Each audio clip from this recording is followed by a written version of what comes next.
c'est vrai que Dieu veut notre épanouissement. Mais bien sûr que Dieu veut notre bonheur. Mais je ne peux pas atteindre cet épanouissement spirituel si je ne passe pas par la casse-combat.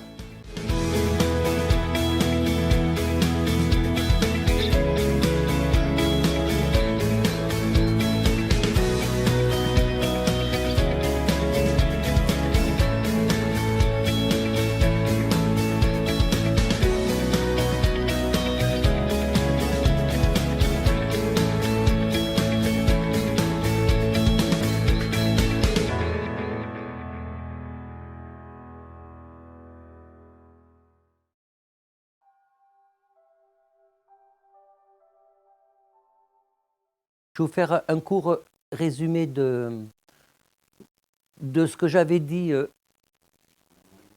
dimanche dernier. J'avais parlé donc le combat spirituel, ne pas se tromper de combat, prendre notre véritable position devant Dieu, et que parfois dans le combat spirituel, lorsque nous avons du mal à avancer, qu'on le veuille ou pas, c'est qu'on est amené à un moment donné à avoir une fausse image, une image faussée de Dieu, ce qui en soi constitue un obstacle, et l'adversaire se sert de cette image que nous pouvons avoir faussée de Dieu, et de mettre en avant que dans le combat spirituel, c'est pas contre les autres, c'est contre nous-mêmes. Et j'avais aussi abordé le fait que l'ennemi de nos âmes, le voleur, le menteur, vient pour dérober, pour détruire. Et j'avais développé le fait que de dire oui, on est faible, c'est pas ma faute. Ben non. Si le Seigneur, la Bible est claire sur le combat spirituel, j'en parlerai tout à l'heure, et ça peut paraître assez antinomique. La vie de chrétien est une vie de combat, mais pas que.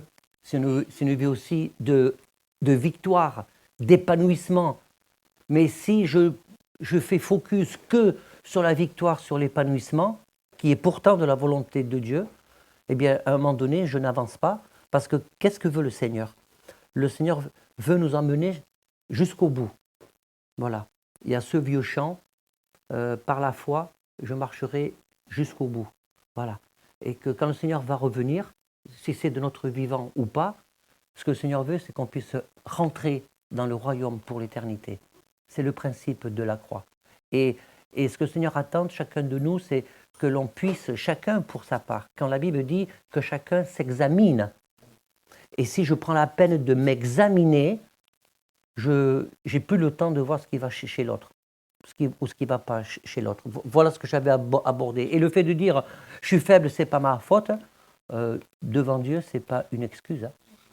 Tout comme se présenter devant Dieu et dire « j'ai pas fait ceci, j'ai pas fait cela, j'étais faible dans ma foi, ou j'ai chuté dans ma foi à cause devant Dieu, ça ne tient pas.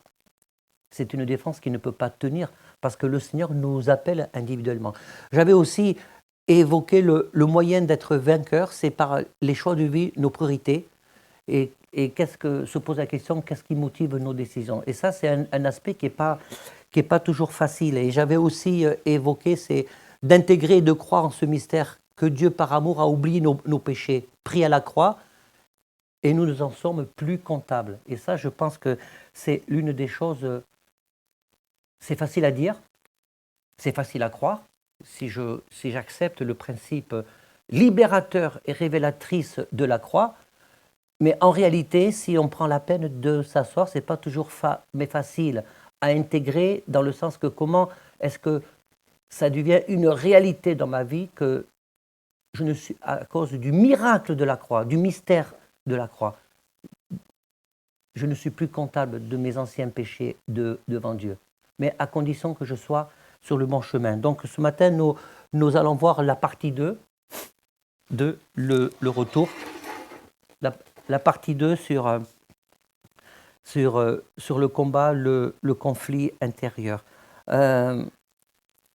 Tout à l'heure, Clément a dit quelque chose sur tout ce qui peut représenter des fausses doctrines ou des fausses croyances. Nous vivons dans un monde, alors c'est compliqué parce que le diable, on ne peut pas parler de combat spirituel sans parler du diable. Il y a des gens qui n'aiment pas qu'on parle du diable. Une fois, on m'a dit, dans une prédication, tu as trop parlé du diable. Je dis non, on ne parle pas trop du diable.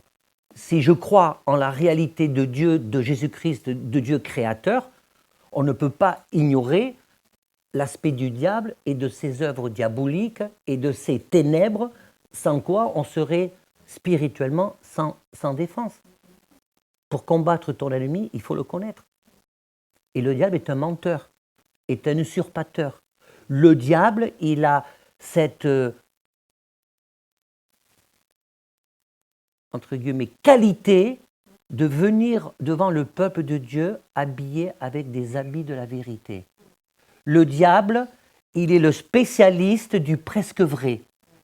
Et si nous ne sommes pas fermis dans la connaissance de la parole de Dieu, dans ce que Dieu attend vraiment de nous, on tombe dans le panneau, qui que tu sois. Et ce n'est pas en vain que Jésus pose cette question qui pour moi elle est terrible. Elle est terrible. Trouverai-je la foi quand je reviendrai? C'est terrible ça, mais Seigneur, comment tu peux me dire ça? Tu nous as envoyé ton Saint-Esprit, tu nous promets ta puissance, tu nous promets que le don des miracles n'est pas terminé jusqu'à la fin des temps. Tu nous promets que le Saint-Esprit nous donne des dons, c'est-à-dire que les dons pour l'Église, c'est pour l'utilité commune. Ce n'est pas pour notre gloriole personnel, pour celui qui exerce des dons. Tu nous as promis des tas de choses. Tu nous promets l'épanouissement spirituel. Comment, Seigneur, tu peux dire, trouverai-je la foi quand je vais revenir? Mais c'est terrible. Et en parallèle, j'ai eu l'occasion de le dire, mais je le redirai, et je le redis ce matin, et je le redirai une prochaine fois, de toute façon, quand j'aurai l'occasion. Voilà. Un des enseignements majeurs du Nouveau Testament, c'est les apôtres qui mettent en garde le peuple de Dieu contre l'esprit de séduction. Et l'esprit de séduction qui amène à la facilité. Et voyez, encore une fois, on est sur une espèce de crête de ligne là, une crête. Cherchez constamment l'équilibre. Parce que c'est vrai que Dieu veut notre épanouissement. Mais bien sûr que Dieu veut notre bonheur. Mais je ne peux pas atteindre cet épanouissement spirituel si je ne passe pas par la casse-combat. Parce que je vais trouver l'action du diable sur mon chemin. Et avant d'aller plus loin, nous devons comprendre que, pour comprendre le principe du combat, ça n'est pas que spirituel. Il y a des combats spirituels, mais c'est un combat contre moi, contre nous-mêmes. Et si je n'intègre pas cette notion, d'abord il faut de l'humilité, il faut reconnaître. Et si déjà je reconnais que j'ai besoin de me regarder à nu, de me regarder tel que je suis, pour pouvoir choisir et faire le bon combat, eh bien j'aurai plus de chances, plus d'opportunités à un moment donné de me laisser toucher par le Seigneur pour entrer dans le chemin de la repentance. Et si je rentre dans le chemin de la repentance, alors là, j'ouvre toutes les portes de ma vie, je laisse le Saint-Esprit prendre encore plus de place, et à ce moment-là, je vais vraiment vivre l'épanouissement spirituel, le bien-être intérieur que Dieu désire. Ce n'est pas antinomique. Parce que si je recherche que le bien-être intérieur, sans prendre conscience que la casse-combat doit être vécue pleinement, eh bien, c'est plus le Seigneur que je suis. Ma foi se transforme en religion, en une espèce de philosophie qui n'amène pas là où Dieu voudrait m'emmener. Est-ce que vous me suivez là? La réalité du combat, j'aime beaucoup cette parole de l'apôtre Paul. L'apôtre Paul a pu écrire à la fin de sa vie, « J'ai combattu le bon combat ». Encore une fois, parce que je vais le mettre souvent un petit peu en relief, il y a plein d'enseignements, des livres chrétiens très bien qui écrivent qu'allez, il faut aller de l'avant, il faut s'épanouir, le Seigneur te donne la vie. Oui, mais bien sûr que le Seigneur te donne la vie. Mais si je dis ou si je prétends, écoutez bien, si je prétends que le Seigneur me donne la vie et que je ne suis pas passé par la casse-combat, est-ce que c'est vraiment la vie que le Seigneur veut vraiment que je vive ou c'est une autre vie? Vous savez, il y a une réalité parce qu'il faut se dire la vérité. Quand Les, les, les gens du monde, il y a plein de techniques dans le monde, d'accord? Il y a plein de techniques euh, philosophiques, mentales, qui amènent les gens à avoir un mode de pensée. Effectivement, c'est vrai, ça amène les gens à avoir une vie. Il y a des gens du monde, j'en connais, qui ont une vie équilibrée, l'air d'avoir épanoui, pourtant ils n'ont pas le Seigneur. Et oui, ça c'est une réalité, ça existe. Mais si j'ai décidé de donner ma vie à Jésus, parce que l'important c'est pas comment je vais vivre, euh, le confort dans mes choix de vie qui vont m'amener à un épanouissement, un confort, c'est pas ça l'important. C'est l'enjeu de la croix de nos vies, c'est l'éternité. C'est ça, mais l'enjeu, c'est l'éternité. Et nous devons comprendre que la réalité du combat, c'est parce que Dieu a le désir de nous faire rentrer pleinement dans la jouissance de sa vie. Dieu a le désir de nous faire rentrer pleinement dans son cœur, dans l'intimité de son cœur. Dieu, parce que Jésus est mort sur la croix et qu'il est ressuscité, cette action nous ramène à l'origine de la création, c'est-à-dire cette compatibilité spirituelle et humaine entre nous et le Seigneur, parce que le Saint-Esprit, il est le joint, il est le lien qui nous redonne l'état originel que Dieu voulait au départ. Cette sensibilité au Seigneur. La façon d'aimer. La façon de regarder les autres. Parce que si je vais faire appel à votre mémoire pendant quelques instants. Quand on fait une expérience avec le Seigneur et que je me rends compte que dans ce que j'ai fait, eh bien, j'ai vraiment servi le Seigneur. Qu'est-ce que ça produit en toi? Une joie, une satisfaction. Quand ça m'arrive, mais moi, c'est au plus profond de mes entrailles. Mais je vais aller loin dans mes mots, c'est presque jouissif. Je me dis, mais c'est comme si Dieu est explosé en moi. Mais ce qu'on ressent, mais c'est ça que Dieu veut nous faire vivre.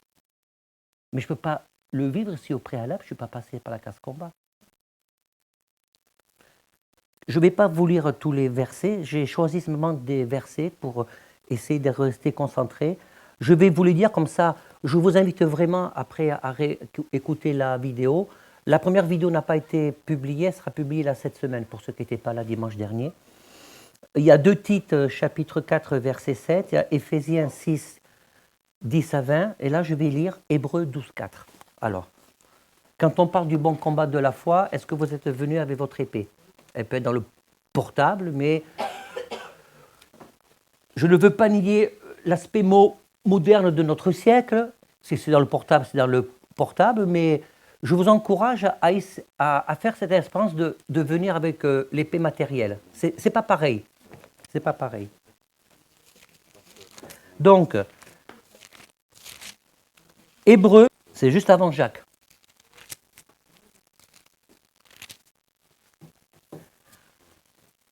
J'aime bien lire dans Jacques, parce que Jacques a dit. Parce que vous voyez, le Nouveau Testament indique plusieurs fois que la vie d'un chrétien est une vie de combat. Alors je vous dis pourquoi j'ai fait exprès de choisir ce verset.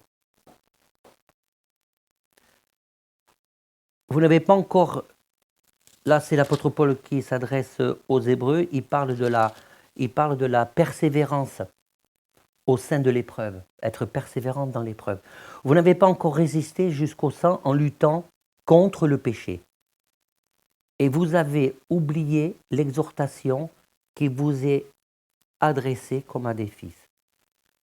L'apôtre Paul, là, il donne une indication très importante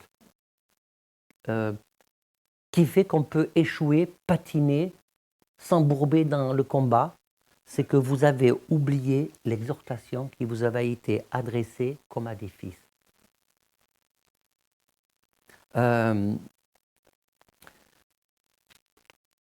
C'est curieux quand même. Hein. Ce livre existe depuis près de 2000 ans. Et encore, ce n'est pas fini. Je me souviens, je ne me rappelle plus de ce nom, mais un pasteur qui a prêché l'Évangile pendant un demi-siècle. Et il dit, j'en ai pas fait le tour. Hein? Quelqu'un qui me dit, je connais la Bible, alors je vais... comment? Vous savez, dans le combat, la Bible compare l'Église à une armée spirituelle. Donc, j'attire votre attention.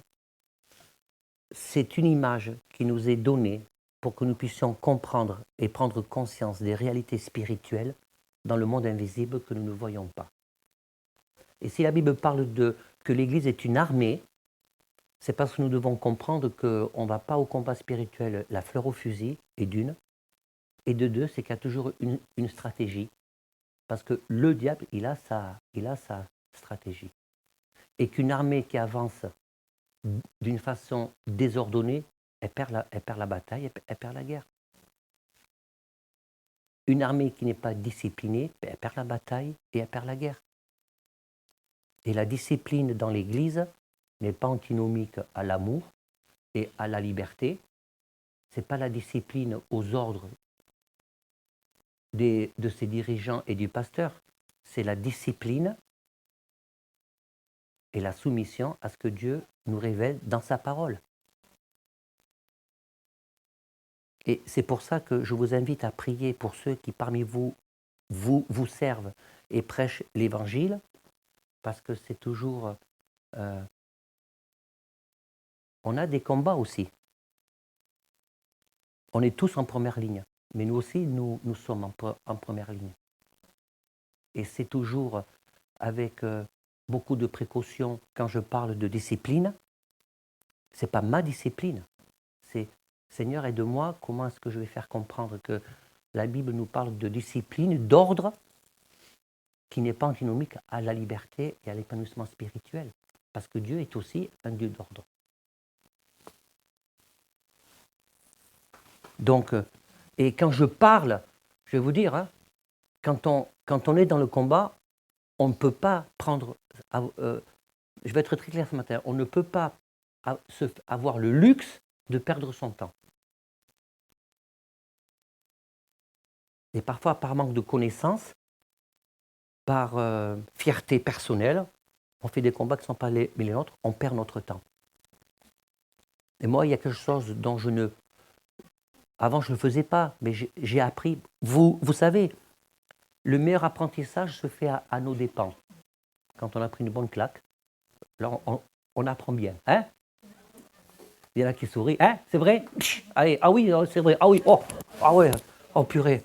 Ah, je ne recommencerai plus. Hein? C'est bon, mais j'ai compris. Je n'ai pas besoin qu'on me fasse un cours de théologie. Vous savez, quelqu'un qui vient vers moi, vous me connaissez, j'aime prendre du temps avec les gens, expliquer avec patience, etc. Mais quelqu'un qui vient vers moi et dit, c'est bon, je connais la Bible, et qui me dit, bon, mais tu n'as plus rien à m'apprendre, ben ok, ben, fais ton chemin, laisse-moi tranquille, et laisse-moi m'occuper de ce que le Seigneur me confie. Quelqu'un qui me dit, c'est bon, je connais ça, je vais vous dire, je n'ai même pas envie de savoir ce qu'il connaît. Ça ne m'intéresse pas. Parce que ça, c'est une influence du diable qui nous empêche d'aller au plus profond et qui nous empêche de dire « Ah, est-ce qu'il y a quelque chose que je n'ai pas encore découvert ?» Que je semble connaître, il y a quelque chose que je n'ai pas encore découvert. Parce que quelqu'un qui dit de la Bible, et ça, c'est un obstacle à vivre correctement le combat qui amène à la défaite. Quelqu'un qui dit ben, « Je connais, je n'ai pas grand-chose à apprendre, j'ai presque fait le tour. » Waouh! Oh là là! C'est quelqu'un qui ne va pas grandir dans sa vie spirituelle. Voilà ce que je dis et ce que je pense. Et je vais plus loin. Mon fils, ne méprise pas le châtiment du Seigneur. Ne perds pas courage lorsqu'il te reprend. Car le Seigneur châtie celui qu'il aime, et il frappe de la verge tous ceux qu'il reconnaît pour ses fils. Bon, là, c'est une référence à Proverbe 3,11. Hein. Est-ce que Dieu punit? Alors, pourquoi je vous lis? C'est la parole qui dit « Le Seigneur châtie celui qu'il aime ». Ne méprise pas le châtiment du Seigneur. Dimanche dernier, je vous ai dit que Dieu n'était plus en colère. Alors comment ça se fait que là, je tombe sur un verset qui nous dit le Seigneur châtie celui qu'il aime. Vous savez, quand on... Oui, c'est bon le châtiment, tu as raison, mais ça dépend lequel. Ouais, ben justement, on va voir ce que c'est que le bon châtiment. Quand nous avons affaire à un Dieu qui a fait de nous les co-héritiers du royaume de Dieu avec Jésus-Christ. Parce que Jésus a tout vaincu à la croix. Je vous ai dit dimanche dernier que Dieu, il est le même aujourd'hui éternellement, mais son action n'est pas la même dans l'ancienne alliance que dans la nouvelle. Et la différence fondamentale, c'est que dans l'ancienne alliance, le Saint-Esprit n'était pas dans les cœurs, et que dans la nouvelle alliance, le Saint-Esprit est là. Voilà. Vous savez que dans le sens grec du mot châtiment, ce n'est pas le châtiment de la fessée, de la correction, on va dire, physique. Ça a été traduit comme ça, mais c'est dans le sens, c'est éducation, corriger les fautes, brider les passions. Donc, en soi, ça peut être vécu comme un châtiment, parce que qui c'est aujourd'hui qui a envie de dire « Ouais, chouette, je m'engage dans une nouvelle voie où j'ai toute mon éducation à refaire ». Bim, ça peut être vécu comme un châtiment, parce que ça remue, parce que ça sous-entend, et il est là le combat, le conflit intérieur, ça sous-entend qu'il va falloir que j'identifie certaines fondations de ma vie qui s'est construite, et qu'à un moment donné, en marchant avec Dieu, bim, Dieu te dit, bon ben là, c'est le moment de corriger.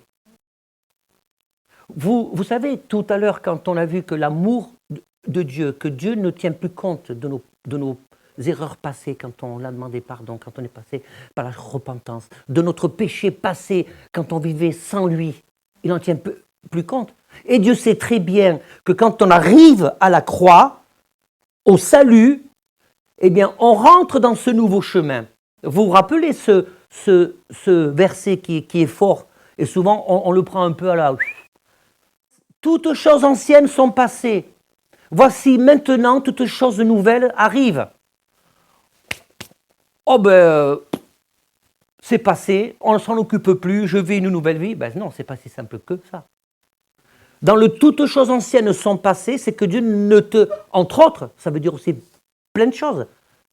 Je vais développer une partie de ce verset-là. Ça veut dire que Dieu ne te tient plus rigueur à cause du sacrifice de Jésus, du sang versé, des erreurs de ta vie passée. Les toutes choses sont nouvelles maintenant parce que tu es dans un nouveau chemin pour pouvoir reconstruire ce qui était impossible avant. Mais pour pouvoir reconstruire ce qui était impossible avant, eh bien, il va y avoir un combat parce que ta chair qui est incompatible avec l'Esprit de Dieu va faire résistance. Mais quand j'arrive à remporter la victoire, mais c'est super chouette. Parce que nous devons comprendre, et ça, le diable nous empêche de le comprendre. Nous devons comprendre que si Dieu nous engage dans ce chemin de combat qui nous amène à des conflits intérieurs, j'ai parlé la dernière fois de conflits cognitifs, à des conflits intérieurs, c'est parce que nous devons nous débarrasser de ce qui est un obstacle à l'action de Dieu.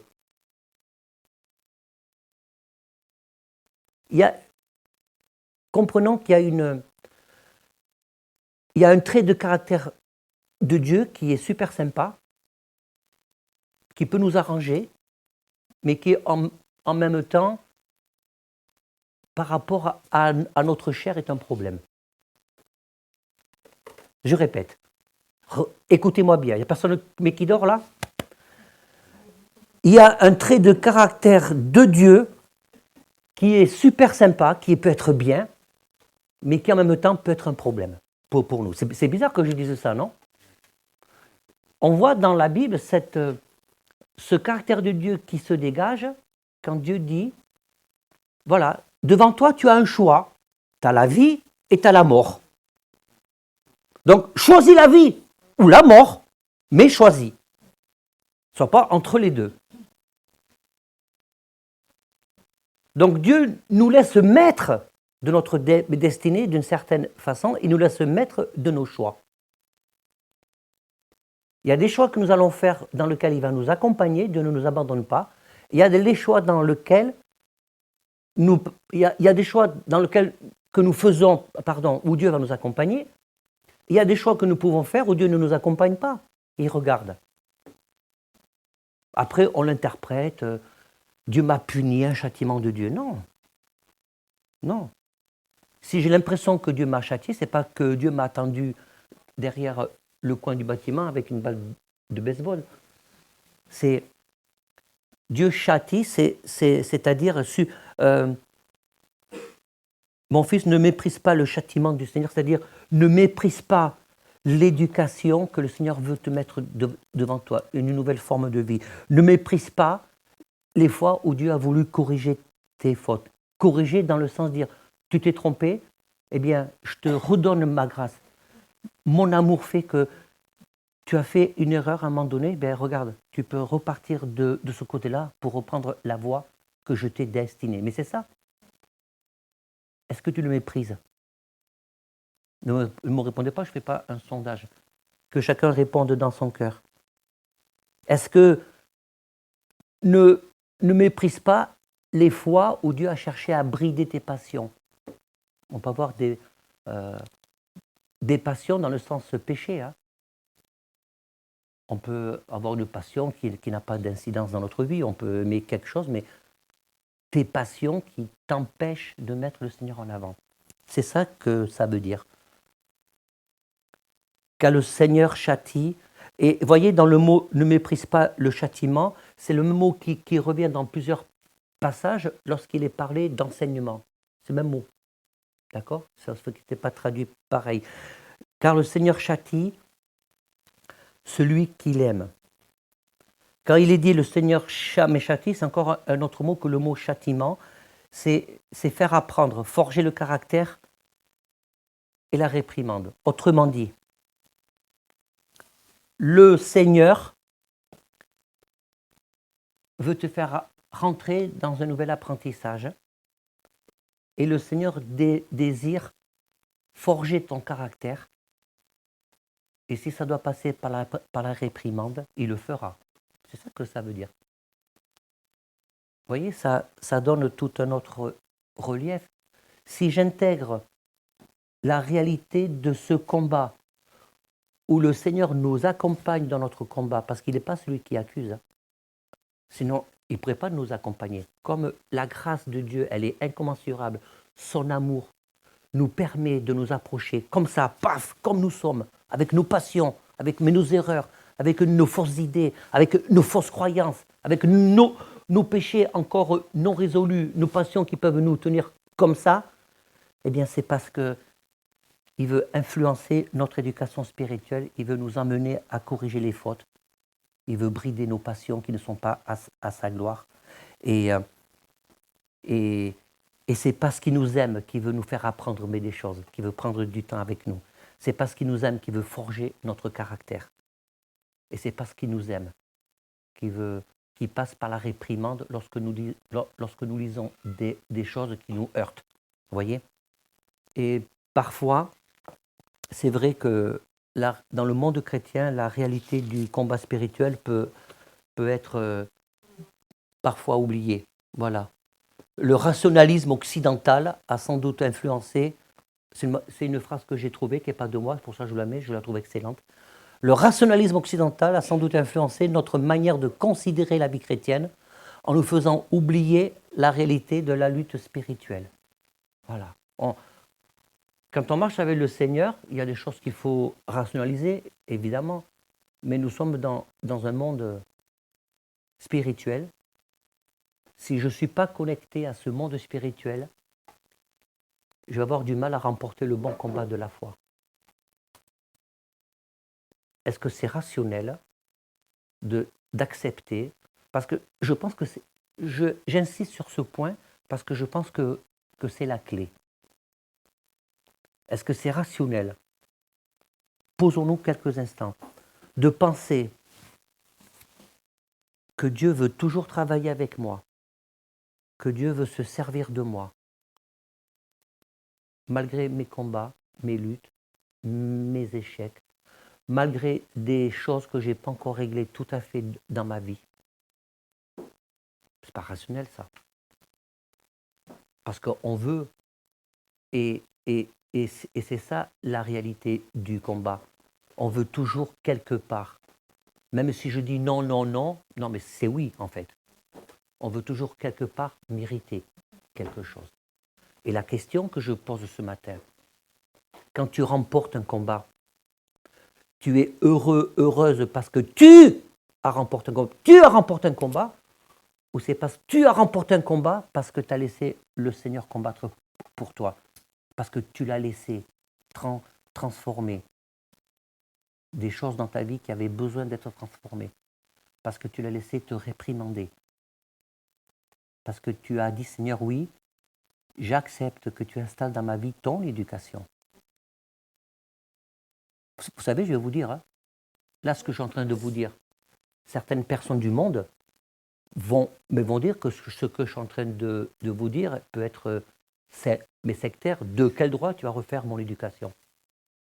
Moi, je ne suis pas là en train de vous faire votre éducation.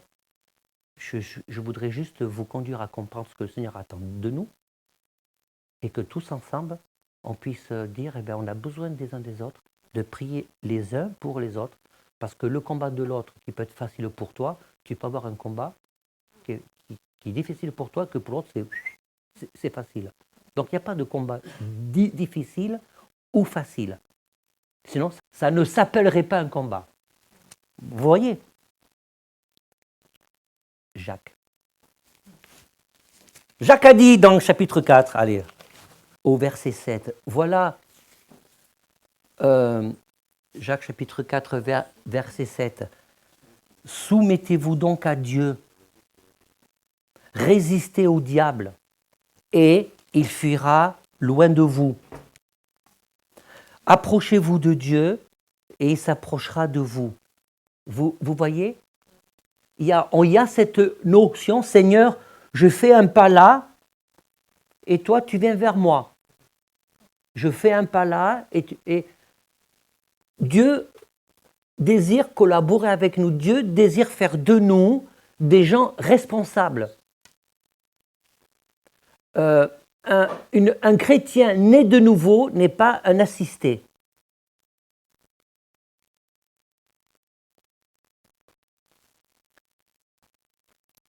Il y a une condition, c'est pour que je puisse mener le bon combat, j'ai besoin de me poser la question, Seigneur, est-ce que je te suis soumis?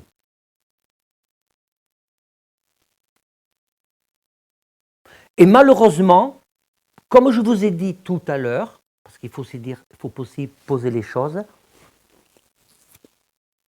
quand Jésus dit « Trouverai-je la foi quand je vais revenir ?» Quand les apôtres mettent souvent en avant, ils avertissent le peuple de Dieu, attention à la séduction, attention aux faux discoureurs, attention, c'est écrit, hein, c'est pas moi qui l'ai eu cette nuit, attention aux faux pasteurs, aux faux apôtres, aux faux prophètes. Si je ne rentre pas dans cette connaissance du Seigneur, je ne pourrai pas discerner les faux prophètes, les faux pasteurs, les faux enseignants, les fausses théologies. Déjà, la question, Seigneur, est-ce que je te suis? Moi, je vous rapporte juste ce qui est écrit. Je ne vous dis pas de faire. Je ne suis pas en train de vous dire, faites comme je vous dis. Voilà ce que le Seigneur attend de chacun de nous. Et comme je parle du combat, je suis pleinement concerné et impliqué, bien évidemment. Parce qu'on traverse tous des périodes de nos vies où on peut penser que, tiens, j'ai cru bien faire et en fait, je n'ai pas bien fait, il faut que je me remette en question. Tu ne peux pas te cacher derrière tes compétences, derrière tes connaissances pour nier certains combats. Je ne peux pas me cacher derrière mon statut pastoral pour nier certains combats et dire « vous inquiétez pas, je suis le pasteur, le Seigneur m'a tout donné ». Non, c'est pas vrai. Vous voyez? Et il y a des enseignants qui se présentent presque comme le Dieu Tout-Puissant et ils attendent que les gens soient à leurs ordres. Moi, je n'attends pas que vous soyez à mes ordres. La seule chose que j'attends, c'est que vous puissiez prier pour moi, pour Bertie, pour Clément, enfin, pour ceux qui vous servent comme ça au niveau de la parole, et qu'on puisse le faire en liberté, sans en être en péché, vous voyez.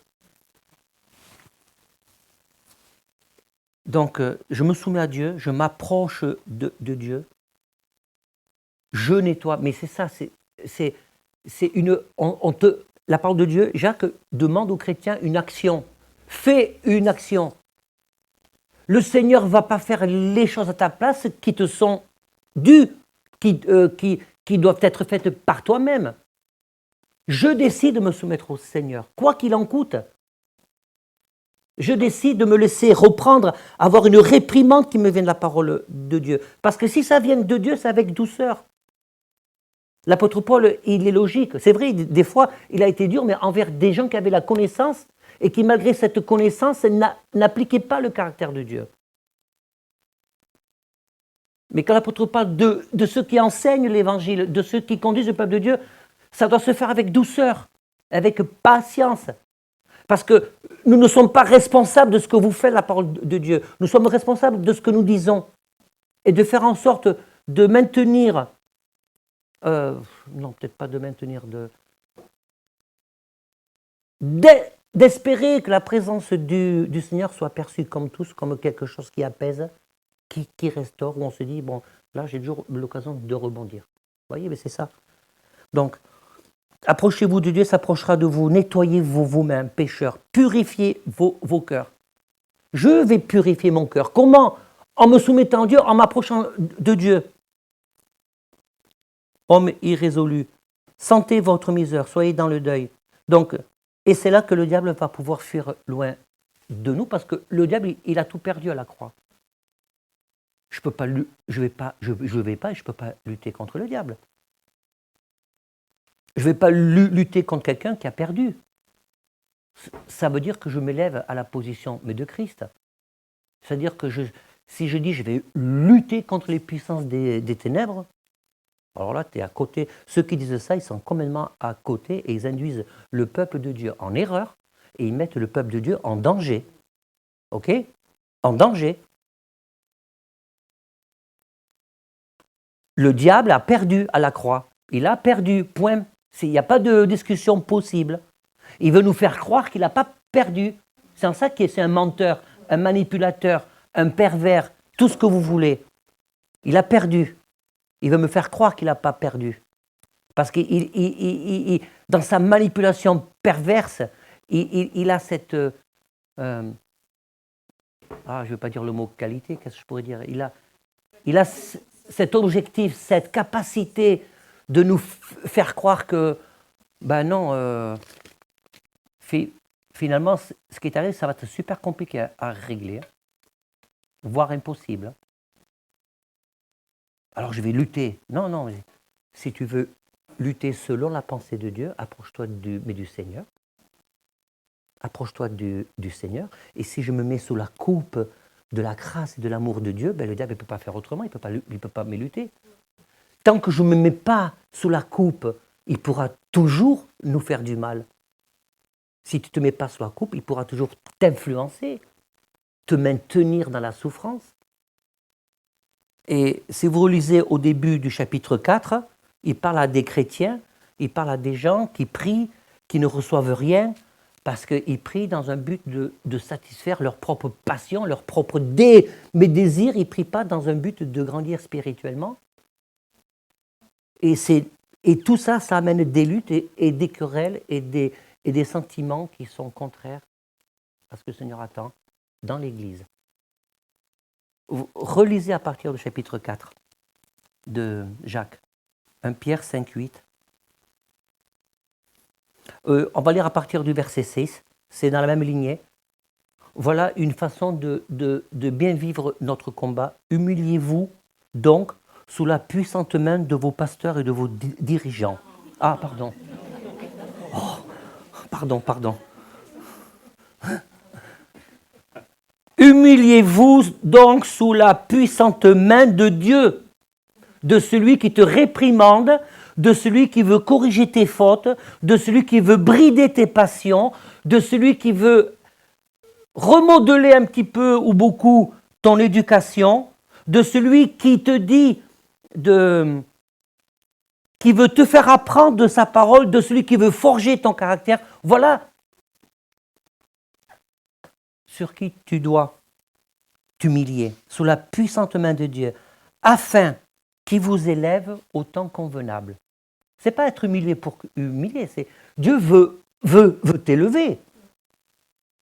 Il y a des gens qui comprennent mal le combat spirituel et qui toute leur vie disent « je suis un chrétien faible, je suis rien, j'ai pas de capacité. Oui, mais le Seigneur, il me donne des capacités, j'ai des dons, mais je ne me sens pas capable. » Ça, c'est une pensée qui vient du diable, je suis désolé, ou qui est influencée par le diable, selon le niveau de combat qui est le tien, ou selon le chemin que tu as parcouru. Parce que Dieu veut t'élever, Dieu veut m'élever, Dieu veut t'élever. Il veut t'élever pour que tu puisses être son instrument, son bras armé, spirituellement, pour combattre le bon combat de la foi et amener des âmes à Christ. Donc voilà, Dieu veut t'emmener dans le combat, pourquoi ? Pas pour dire, t'as vu comment tu es ? T'as vu ce que t'as raté ? Ça, c'est le diable qui parle. Dieu veut t'emmener dans le combat pour réajuster ton éducation ou la refaire, pour corriger tes fautes, pour brider tes passions, parce que son objectif, c'est de t'élever. C'est chouette, ça. Mais est-ce que le défi, c'est est-ce que j'accepte ça ? C'est ça la question. Est-ce que je l'accepte ? Pour qu'il vous élève au temps convenable et déchargez-vous sur lui de tous vos soucis, car lui-même prend soin de vous. Soyez sobres. Veillez, votre adversaire le diable rôde autour de vous comme un lion rugissant. Résistez-lui avec une foi ferme, sachant que les mêmes souffrances sont imposées à vos frères dans le monde. Là, il relativise un petit peu. D'ailleurs, tu n'es pas le seul à souffrir. Hein. Il y en a d'autres, mais qui souffrent. Hein. Ok ? On peut dire beaucoup de choses sur notre pays, sur nos gouvernants. On peut être contrarié de beaucoup de choses, trouver plein de choses pas normales.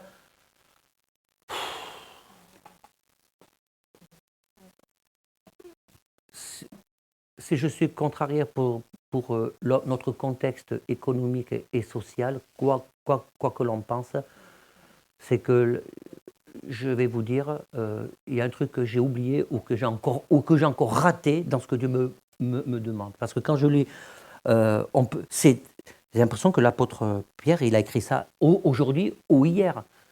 À un moment donné, il faut lever la tête, il faut relativiser. C'est aussi une façon d'aller de l'avant dans notre combat spirituel, parce qu'il y a des gens dans le monde, il y a des chrétiens qui mettent leur vie en danger. Si vous apprenez la semaine prochaine que pour venir ici, louer le Seigneur, entendre sa parole, vous risquez de prendre une balle dans la tête, est-ce que vous allez venir ? Avec un casque.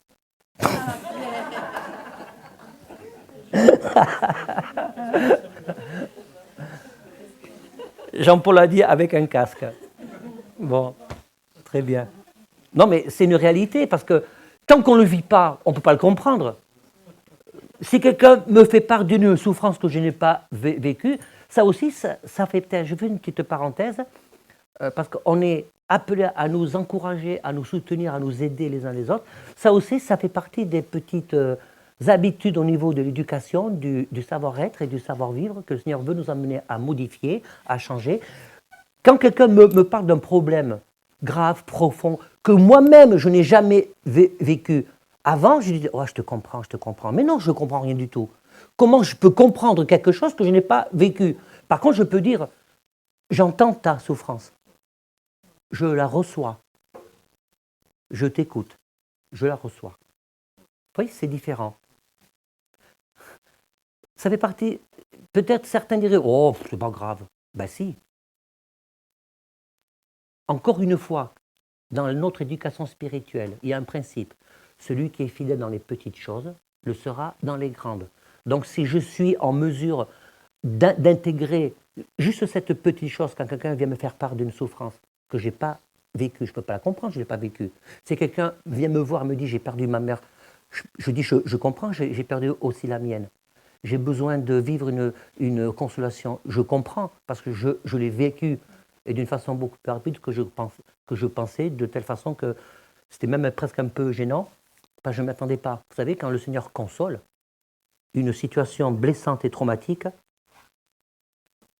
l'évocation de cette situation, elle est totalement indolore. Il n'y a rien, plus aucun sentiment. C'est indolore. C'est fou, hein?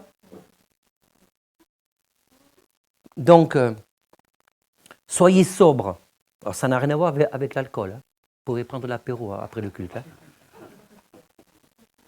Ça n'a rien à voir. C'est soyez sobres, on est dans le comportement, dans la façon d'être. C'est traduit par être calme. Donc, soyez calme, veillez, votre adversaire rôde autour de vous comme un lion rugissant. C'est traduit aussi par être concentré en esprit. Donc, je le redis, soyez concentrés dans votre esprit. Soyez focus sur le Seigneur parce que le diable rôde autour de vous comme un lion rugissant. C'est aussi traduit par être modéré. Donc, sois modéré. Fais attention à ce que tu dis. Toutes tes paroles peuvent à un moment donné se retourner contre toi. Fais attention, sois modéré. Ne te présente pas devant l'autre parce que tu as vécu une grosse expérience et tu as tout compris, tu es plein de feu. Calme, sois modéré. Parce que le diable rôde autour de nous comme un lion, mais rugissant. D'accord? Même si tu as vécu une grande victoire, même si en ce moment tu es dans le feu de l'esprit, tant mieux. Mais sois modéré quand même. Vous voyez, c'est pas incompatible. Mais c'est ça l'ordre. Parce que parfois, nos victoires peuvent être écrasantes pour les autres. Ouais. Avec Hyacinthe, nous avons traversé des moments difficiles dans le ministère, de découragement. Et j'avais été à une convention pastorale, j'avais entendu des super témoignages et ça m'a terrassé. Ça ne m'a pas du tout encouragé, ça m'a terrassé. Parce que l'autre, il vit des trucs, et moi, je suis dans ma difficulté. D'accord? Ça m'a terrassé, Seigneur, mais comment c'est possible? Parce que l'autre, il a peut-être oublié d'être modéré et d'être sobre. Vous savez, quand on parle de la part de Dieu, il faut se rendre compte, il faut avoir celui qui prêche doit avoir aussi le discernement du public. Demandez au Seigneur, Seigneur, quel est le public qui est devant moi? Qui est devant moi? Parce qu'il ne s'agit pas d'y aller avec ses grosses sandales, ses biceps, son corps taillé en V spirituellement pour dire wow, vous avez vu ce que j'ai fait, faites-le, vous en avez le pouvoir, je déclare que. D'accord? Par contre, j'ai entendu des témoignages qui étaient tout aussi plus puissants, mais ça m'a fortifié parce que j'ai pu m'identifier. Vous voyez la différence? Ça a été dit avec modération, ça a été dit avec encouragement, ça n'a pas été dit, la personne ne s'est pas mise au-dessus des autres, elle a simplement expliqué, l'approche était différente. Donc, soyez sobres. Soyez modérés, sois concentrés sur le Seigneur, sois calme. C'est dans le calme et la confiance. C'est dans le calme et la tranquillité que sera notre force. Et la confiance en ta fidélité sera notre paix. C'est dans le calme et la tranquillité sera notre force, et Et la confiance en ta fidélité sera notre paix. Nous avons tant de peine à croire en tes promesses et à ne pas compter sur nos propres efforts. C'est dans le calme et la tranquillité que sera notre